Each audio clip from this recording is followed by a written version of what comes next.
A Day in My Life! Hi, Miss Grace, samahan niyo ako ngayong araw sa nagte-trending na Japanese restaurant dito sa San Pedro, Laguna. Napanood ko nga ito doon sa sikat na food vlogger guys, kaya naman pinuntahan na rin natin to at ito nga pala ay located sa Centro Pasita, San Pedro, Laguna. Dito nga yan sa Hiromitsu at tara guys, samahan niyo ako sa loob kung ano ba yung meron dito. Meron nga silang iba-ibang branches sa Silang Cavite, sa Bacoor Cavite, Parañaque at kung saan-saan pa, basta i-search nyo lang yung Hiromitsu sa Waze o kaya naman sa Gmap. Nagte-trending kasi siya guys ngayon kasi bukod sa Japanese food na kanilang sineserve ay parang nahati to guys sa dalawa kasi meron sila ditong parang bar at may mga amenities din sila dito. Pwede ka mag-billiard, karaoke for only 150 pesos per hour. At syempre bago natin itry yung kanilang billiards dito ay nag-order na muna kami para naman busog kami habang naglalaro.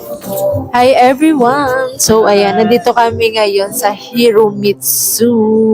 So ito Japanese restaurant. And then ayan, makikita nyo, meron silang mga anong tawag doon na billiard. So pwede kayo mag-billiard dito. And pwede din mag-karaoke guys. Yung billiard nila is 150 per hour. And then yung karaoke din is 150 per hour. Tapos ayan, may mga bars. So dito sa may gilid na to may bar. So, bawal tayo dyan. Kaya hindi tayo dyan. And ngayon, ang in-order namin ay, ano sa'yo? Chop chop. Chop chop. Spicy pork ramen. Spicy pork ramen. Saka na in-order ko is yung, hindi, tonkatsu sa akin. So, order kami ng big sushi. Tapos, drinks, ayan. So, yun guys. So, samahan nyo kami ngayon dito. And first time namin dito guys. So, comment kayo guys ha. Iba pa kayong suggestion na pwede natin kainin. So, ito kasi nagte-trending din guys. Itong Hiromitsu guys. And kaya trinay din namin dito. Yung ibang nakikita ko guys na restaurant dito is merong silang table na nakaupo sila sa sahig. So, dito pala is wala siya. So, sa ibang branch lang. So, yun sana yung hanapin namin na table namin. Kaya lang wala dito. So, kaya yan dito kami guys.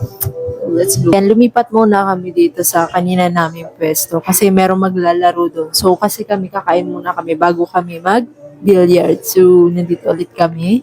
Guys, so naghihintay kami ngayon sa order namin. Ayan na nga, dumating na ang aming order. So, sa fiancé ko, ang in-order niya is spicy pork ramen at sa akin naman ay tonkatsu ramen. Tapos, umorder kami ng sushi roll and grabe, ang laki guys. Yung mga ramen nga nila dito is nagre-range lang siya ng 200 to 300. Sa akin, tonkatsu. Kanya is spicy pork ramen.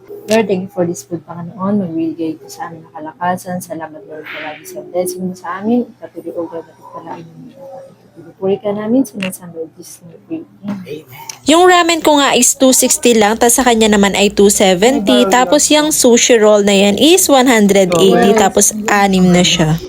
So, yun ang pinakang the best na ramen na nakainan namin. Okay? Why? For- Tapos yung cook-in kanila is Sarap ng mayonnaise niya. Tama-tama lang. guys, ang sarap. Hindi guys, walang harang biro.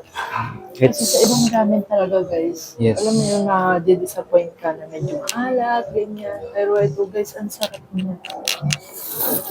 Guys, try niyo na to. Ayan, sa San Pedro, Laguna to guys. May mga ibang branch pa to. Meron siya sa Cavite.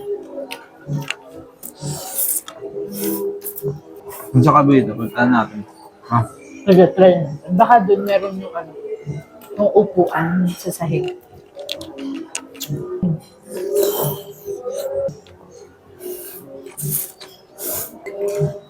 si Marky. Kasi pero ang sarap. Thank you. No? Ang sarap ng mix sushi niya. Oh my God, ang sarap. Very pa pala. Guys, tikman natin. Meron pa rin sa combo. Wow. Oh my gosh. Look like.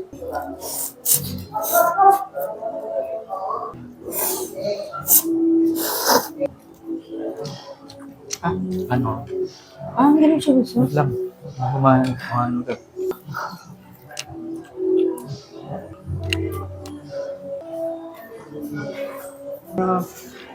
Guys, grabe. Ang sarap ng foods. Ang sarap ng ramen. As in, ito yung pinakamasarap na ramen na natikman ko, guys. 10 out of 10, guys, yung foods na to nila sa akin. At ang dami nga ng serving nila dito. Pero tignan nyo naman, sobrang mura lang yan, guys. Kaya kung talaga mahilig kayo sa mga Japanese food, nako, itry nyo na rin tong Hiromitsu. Must try talaga siya. At may mga iba sila pang mga foods dito, ha. Hindi lang namin kayang orderin yun lahat. At syempre, after namin kumain at mabusog, it's time naman para maglaro kami ng billiards. Sobrang nakaka-excite. Alam mo yun, kahit hindi ako marunong mag-billiards, pero kapag na-try mo to, sobrang nakakatuwa, nakaka-enjoy. Lalo na kapag may magtuturo sa inyo. Guys, sobrang itry nyo tong Hiromitsu restaurant, guys. May mga ibang branches pa to, ha, hindi lang dito sa San Pedro. Malawak nga rin yung space nila, guys. Meron pa dyan sila sa may taas. Kaya naman, ano pang hinihintay mo? Tara na dito sa Hiromitsu restaurant.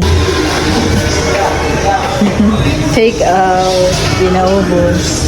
Comment kayo, guys, kung may mga suggestion pa kayong pwede nating kainan. And that's it, guys. Thank you for watching. Bye!